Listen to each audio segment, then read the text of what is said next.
जय जय रामकृष्ण हरी. जगद्गुरु संत श्री तुकाराम महाराज. गाथा अभंग 224. अवघे अवघीकडे दिले पाहे मजकडे, अज्ञा सवगडे सही तथोरी लागळी.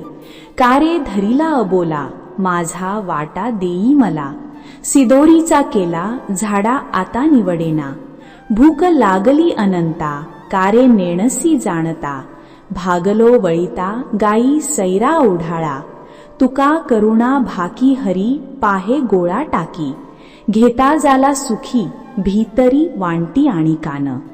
प्रत्येक ओळीचा सविस्तर अर्थ बघूया. चरण 1. अवघे अवघीकडे दिले पाहे मजकडे, अज्ञान सवगडे सहित थोरी लागळी. या ओळीत तुकाराम महाराज सांगतात की सर्व लोक एकमेकांकडे पाहतायत, परंतु एखाद्या निरागस प्रेमळ बालकृष्णाकडे कुणी पुरेसे लक्ष देत नाही. अवघे अवघीकडे म्हणजे लोकांचे लक्ष नेहमी बाहेरच्या गोष्टींकडेच असते. लोक काय म्हणतील, समाज काय विचार करेल, मान सन्मान कुठे मिळेल याचाच विचार जास्त. पण दिले पाहे मजकडे म्हणजे भगवान स्वतः आपल्याकडे पाहतायत, आपल्याला बोलावतायत, परंतु आपण त्यांच्याकडे पाहत नाही. अज्ञा सवगडे म्हणजे अज्ञानाचे, अनावधानाचे, धावपळीचे ओझे घेऊन आपण फिरत राहतो.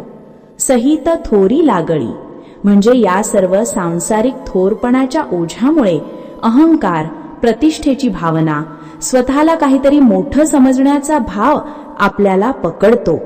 तुकाराम म्हणतात, या सर्व सांसारिक थोरपणाच्या ओझ्यामुळे आपण देवाकडे दुर्लक्ष करतो आणि खरी शांती गमावतो.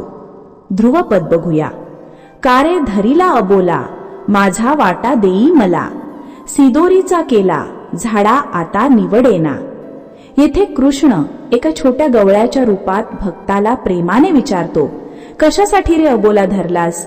मला तुझा वाटा दे. मी तुझ्या जीवनातील वाटा, तुझ्या हृदयातील स्थान मागतोय.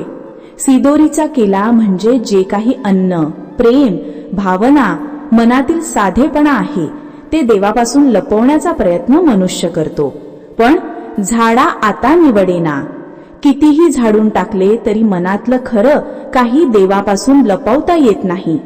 तुकाराम सांगतात, कृष्णाला भूक आहे ती प्रेमाची, आणि आपण मात्र मनाचे, भावनांचे, जीवनातील आनंदाचे आणि भक्तीचे अन्न लपवून बसतो.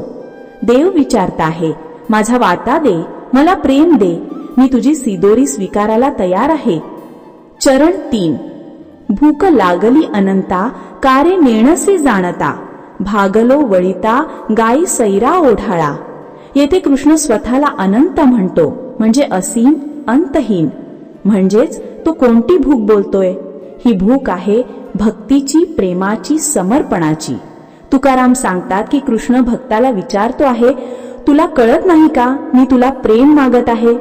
मी तुझ्यासाठी धावत आलो, मी गायींच्या मागे पळत आलो, पण तू मात्र तुझ्या कामात व्यस्त आहेस. भागलो वळिता म्हणजे कृष्ण तुमच्या मागे धावत आहे तुम्हाला मिळवण्यासाठी, तुमच्याकडून प्रेम मिळवण्यासाठी. पण आपण मात्र संसाराच्या धावपळीत देवाच्या प्रेमाला, त्याच्या हाकेला, त्याच्या भुकेला उत्तर देत नाही. हे शब्द अत्यंत हृदयस्पर्शी आहेत. भक्तीचा देव भक्तापाठी धावतो, पण भक्त मात्र धावतो इतर गोष्टींसाठी. चरण 4. तुका करुणा भाकी, हरी पाहे गोळा टाकी. घेता जाला सुखी, भीतरी वांटी आणि कान. तुकाराम अत्यंत सुंदर संदेश देतात. कृष्ण करुणामय आहे. हरी पाहे गोळा टाकी म्हणजे कृष्ण प्रेमाचा गोळा, दयेचा गोळा आपल्याकडे फेकतो, म्हणजेच तो सतत प्रेम देतो. आपण तो घेतला, स्वीकारला तर घेता झाला सुखी, आपण सुखी होतो. मनातील भीती, द्वेष, अभिमान दूर करून देवाच्या प्रेमाला मनात स्थान दिले तर जीवन खरोखरीच शांत होते. भीतरी वांटी आणि कान. जेव्हा आपण मन मोकळं करतो तेव्हा देवाच्या कृपेचं भोजन मिळतंच.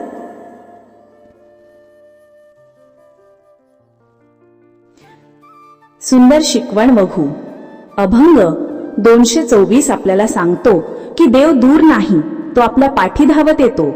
आपणच मात्र संसाराच्या धावपळीत त्याला अबोला धरतो. कृष्णाला भूक आहे ती केवळ प्रेमाची, भक्तीची, निरागसतेची. आपण मनातील भावनांचे दार उघडले की तो आनंदाने आपल्या हृदयात स्थान घेतो. तुकाराम सांगतात की देवाला मोठे पूजापाठ नकोयत, नुसते प्रेम, मनाची शुद्धता आणि साधी निरागस भावना पुरेशी आहे. आपण जिथे जिथे स्वतःला मोठं समजतो तिथे देव आपल्याला नम्रता शिकवतो. सगळ्या गोष्टींची भीती, घाईगडबड, ईर्ष्या, अभिमान बाजूला ठेवला तर देवाचे प्रेम मनात ओसंडून वाहते. हा अभंग शिकवतो, देवाला अबोला धरू नका. तुमचे मन, तुमची सिदोरी, तुमचे प्रेम सगळं त्याच्या चरणी अर्पण करा. तो तुम्हाला दुप्पट परत देईल. व्हिडिओ कसा वाटला नक्की कमेंट्समध्ये सांगा आणि आवडला असेल तर नक्की चॅनलला सबस्क्राईब करा आणि साईडच्या बेल आयकॉनला नक्की दाबा. चला तर मग भेटूया पुढच्या व्हिडिओमध्ये. रामकृष्ण हरी.